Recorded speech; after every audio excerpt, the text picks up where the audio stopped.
अवधूत चिंतन श्री स्वामी समर्थ. जय जय स्वामी समर्थ.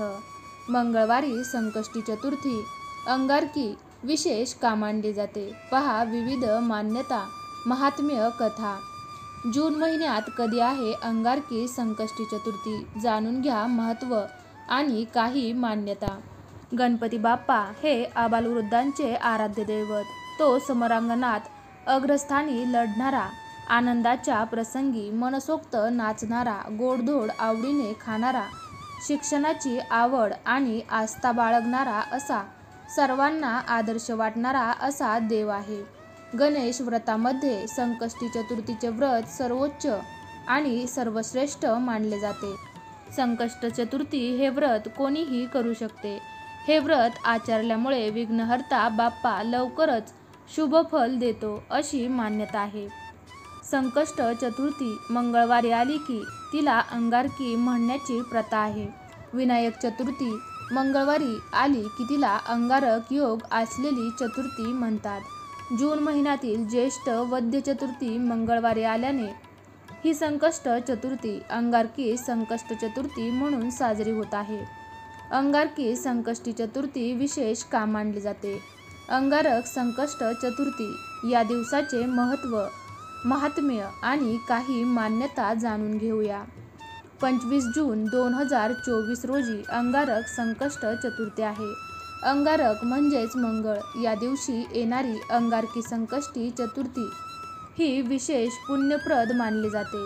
अंगारकी चतुर्थीचे व्रत विधिवत केले तर वर्षभरातील सर्व चतुर्थी व्रत केल्याचे फळ मिळते.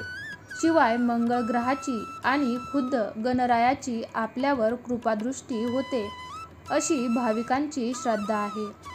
बाप्पा मंगलमूर्ती आहे. अंगारकीचा उपवास केल्यानंतर 12 संकष्ट केल्याचे पुण्य मिळते अशी काही भाविकांची समजूत आहे. तर अंगारक चतुर्थी ही 20 संकष्ट चतुर्थ्या केल्याचे पुण्य देते असेही काहींचे मान्य आहे. म्हणूनच हा उपवास करणाऱ्यांची संख्या प्रचंड असते. हजारो भाविक या दिवशी आवर्जून मंदिरात जाऊन गणरायाचे दर्शन घेतात. अंगारक संकष्ट चतुर्थीची कथा.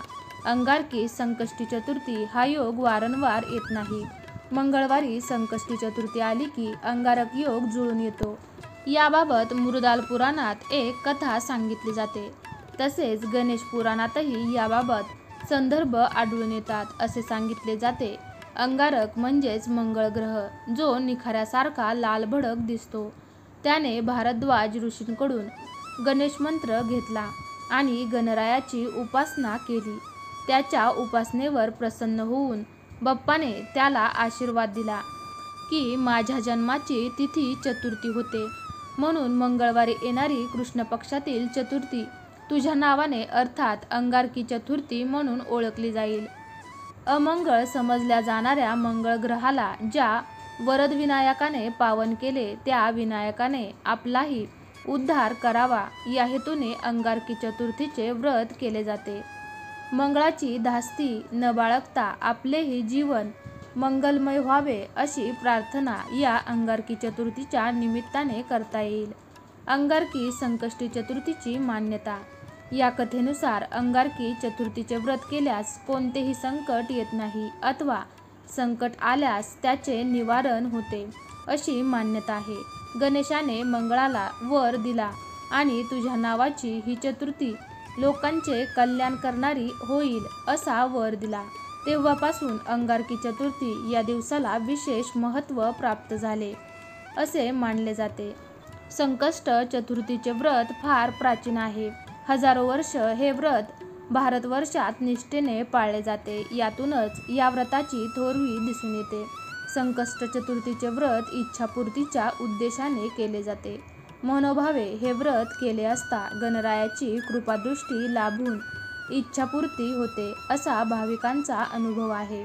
अथर्वशीर्ष पठण आणि दुर्वा अर्पण. संकष्ट चतुर्थीला चंद्रोदय चंद्रदर्शन महत्त्वाचे मानले गेले आहे. चंद्रदर्शन घेतल्याशिवाय उपवास सोडू नये असे म्हटले जाते. संकष्टीच्या दिवशी आपण बाप्पाला जास्वंदाचे फूल आणि दुर्वांची जुडी अवश्य अर्पण करावी. धक्काधक्कीच्या आणि धावपळीच्या काळात मनात असूनही अंगारकी संकष्टी चतुर्थीला गणपती पूजन करणे शक्य झाले नाही तर एक दुर्वा अवश्य अर्पण करावी. मनोभावे गणपती बाप्पाचे स्मरण नामस्मरण करावे. असे केल्याने पूर्ण पूजेचे पुण्य प्राप्त होऊ शकते अशी मान्यता असल्याचे सांगितले जाते. तसेच गणपती अथर्वशीर्ष पाठ असल्यास 21 वेळा आवर्तन करावे. आवर्तन करणे शक्य नसल्यास एकदा पठण करावे. गणपती अथर्वशीर्ष येत नसल्यास मनोभावे श्रवण करावे. अन्यथा ओम गणगणपते नमः या मंत्राचा 108 वेळा जप करावा असे सांगितले जाते. श्री स्वामी समर्थ. जय जय स्वामी समर्थ. तुम्ही जर श्री स्वामी समर्थांचे खरे भक्त असाल तर कमेंट बॉक्समध्ये स्वामी आई मी तुझा बाळ आहे टाईप करा. भाग्यवंत ठराल. तुम्हाला आजचा हा व्हिडिओ जराही आवडला असेल तर व्हिडिओला लाईक करा. हा व्हिडिओ तुमच्या मित्रमैत्रिणींसोबत तसेच नातेवाईकांसोबत जरूर शेअर करा. तुम्ही जर चॅनलवरती नवीन असाल तर चॅनलला सबस्क्राईब जरूर करा. चला तर मग पुन्हा लवकरच भेटूयात अशाच एका नवीन व्हिडिओमध्ये. तोपर्यंत तुम्ही सर्वांनी आजचा हा माहितीपूर्ण व्हिडिओ शेवटपर्यंत पाहिल्याबद्दल तुमच्या सर्वांचे मनापासून